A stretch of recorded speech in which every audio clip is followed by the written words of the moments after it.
Welcome to the Call the Vet Show, the podcast that helps pet parents understand and optimize the health of their furry family so they can live the full and happy life you want for them. And here's your host, veterinarian Dr. Alex Avery. Hello, kia ora. Welcome back to another episode of the show. We've got another listener question bringing a couple of common problems together. Actually, it seems like there are two big issues going on in this dog and help is needed. So hopefully I can provide that. But before we get into the meat of today's show, welcome along. If you've not listened before, then I'm veterinarian Dr. Alex. I'm a GP vet in New Zealand, UK trained, but been over in wonderful Aotearoa, New Zealand since 2010. So it's kind of getting on in years now. As the intro says, this show is for everybody who loves their pet, everyone who wants to make sure that they are doing the best by their dog or their cat, optimizing their health in the first instance. And that's something that I really strongly believe is just incredibly important.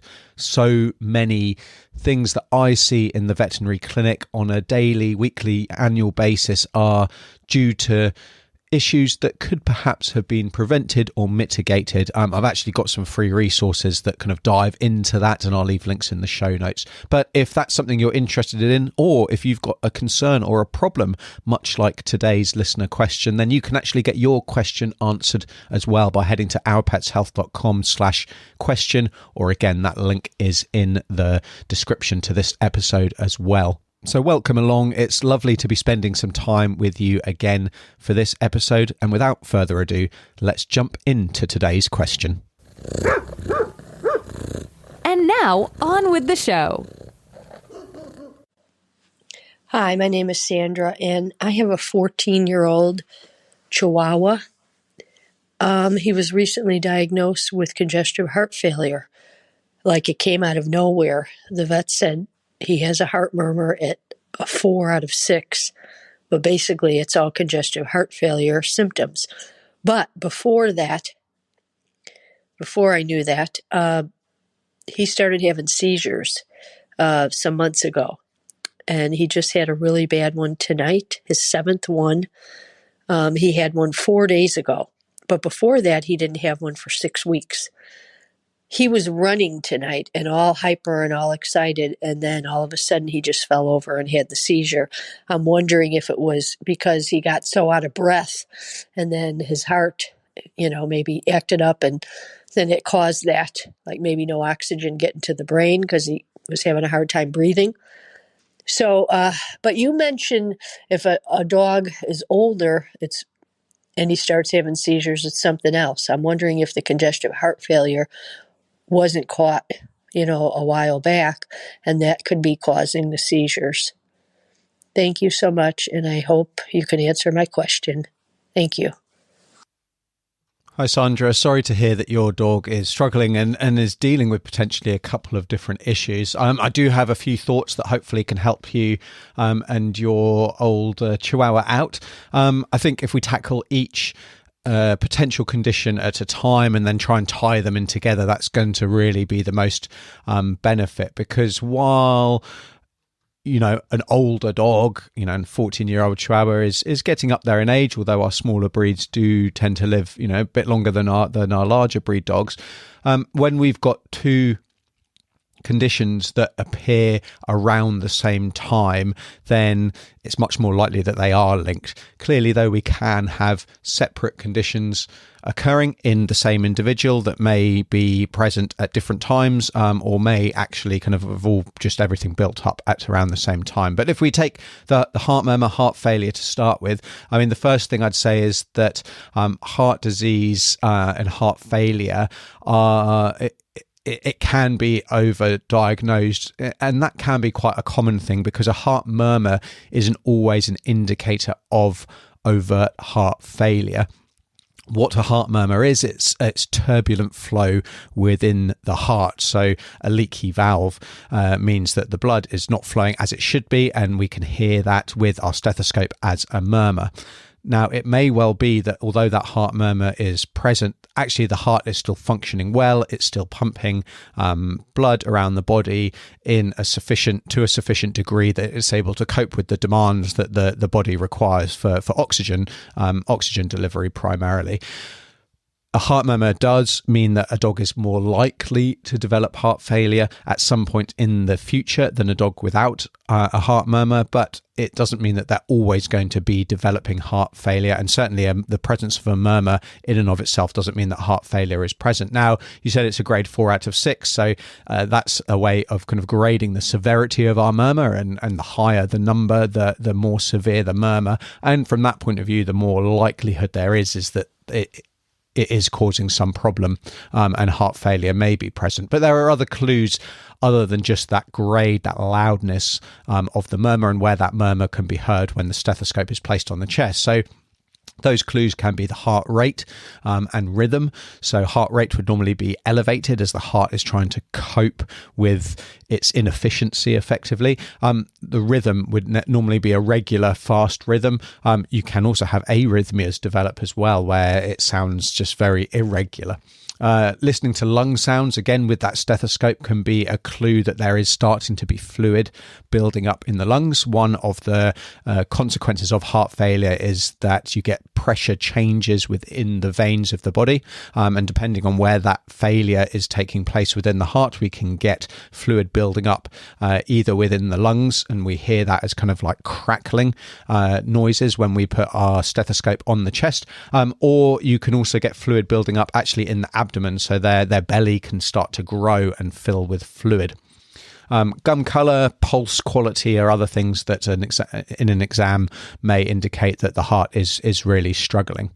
Now, how we're diagnosing that, we're taking our physical examination and the history as well. Exercise intolerance, so not being able to do what they once did, becoming tired very quickly. Collapse and fainting can be something, and that can actually be mistaken for seizures, which we'll come on and talk about in just a little bit. But a diagnosis, we can, in a very effective, although it seems crude, measure that you can do at home, is actually to count the sleeping respiratory rate. So this is where we, when our dog is asleep, we let them, be sound asleep for 20 minutes or so they're in a nice deep sleep, not lying next to a fire and cooking themselves, in what we'd call a thermoneutral area. So just normal room temperature. We count the number of breaths they're taking in a minute. If it's under 30, then the chances are there is not severe heart failure present. For all dogs with a murmur, this is a great thing that we can do to measure, to kind of monitor over time whether there is a problem developing. So it may be that your dog has a murmur and they're tracking at 16, 20 breaths per minute normally when they're asleep, but then that starts to climb and that's a consistent increase, then that might be a sign, even though we're under that kind of cutoff of 30, it could be a sign that we're starting to get a little bit of fluid on the lungs, and that heart is starting to decompensate. So that's something that you can really easily do at home, and I definitely encourage you to do that and to keep doing that, because even when we're under treatment, hopefully that sleeping respiratory rate should come down if the treatment's being effective. So it's a way of judging how effective the treatment that's being given and whether dose adjustments need to be made. But also, heart disease is something that does deteriorate over time, and if you notice things start to climb again, you can jump in at the early stages before things are hopefully really bad.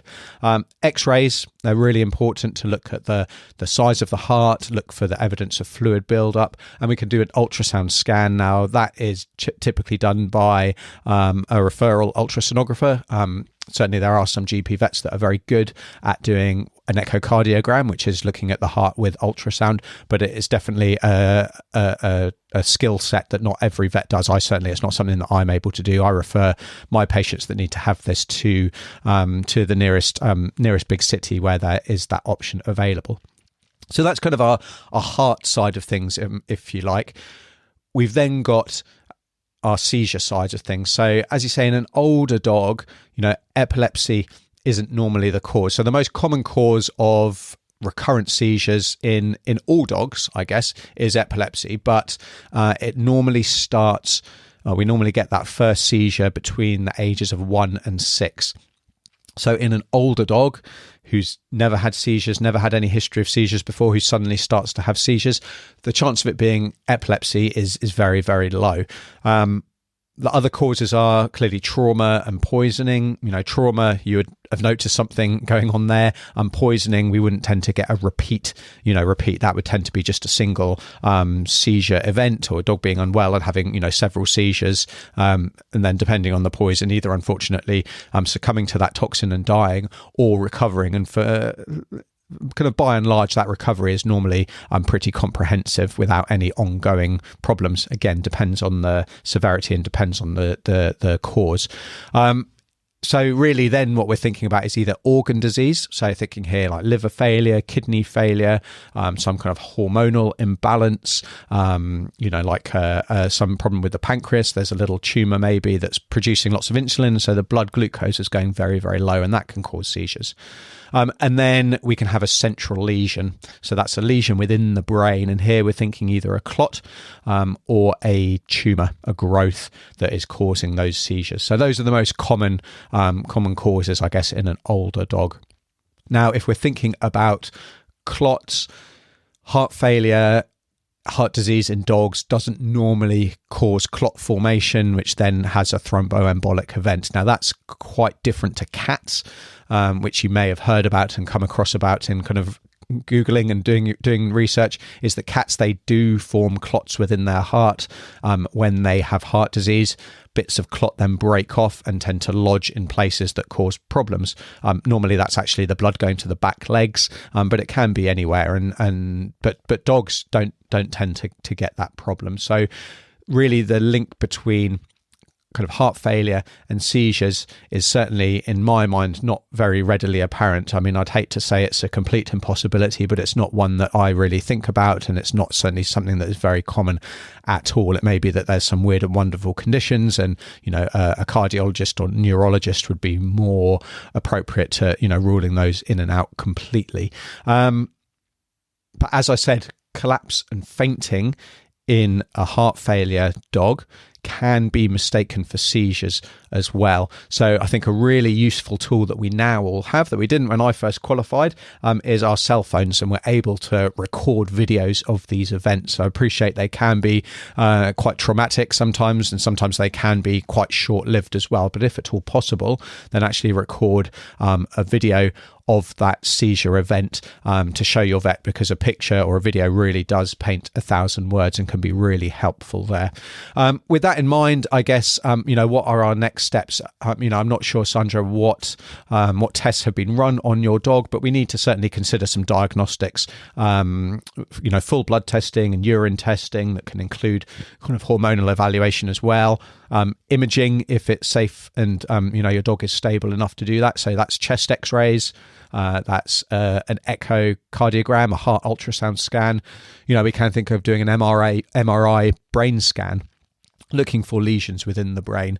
And then also, if we're doing these things, if we seem to have answers, or if the answers aren't clear, I should say, if the answers aren't clear, or if we seem to have answers, but your dog's not responding to treatment as would be expected, then, complicated conditions like this, where consideration of referral to, in this case, a cardiologist or a neurologist potentially, is absolutely appropriate, because they are the best people to unpack more complicated cases. That's what they've trained to. They spend all day, every day dealing with a very narrow realm of pet health, rather than kind of myself as a GP vet, where we have to be dealing with anything and everything that walks through the door. So certainly kind of consider referral if that is something that is available to you, after clearly discussing this with your vet.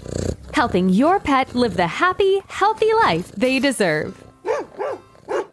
So I hope that helps, Sandra. I've also got some other bits of information that are related to, to heart failure and also to seizures, and I will leave links to that in the show notes, which you can find at callthevet.org, or you can find linked down in the description to this episode as well. all that's left for me to say is remember to hit that subscribe or follow button on whatever podcasting app, or if you're listening to this on YouTube, just so that you make sure that you don't miss out on any future content. You can get your question answered at ourpetshealth.com/question. And until the next episode, I'm veterinarian Dr. Alex. This is the Call the Vet Show, because they're family. That's it for this episode of the Call the Vet Show. Be sure to visit callthevet.org to join the conversation, access the show notes, and discover our fantastic bonus content. We'll see you next time.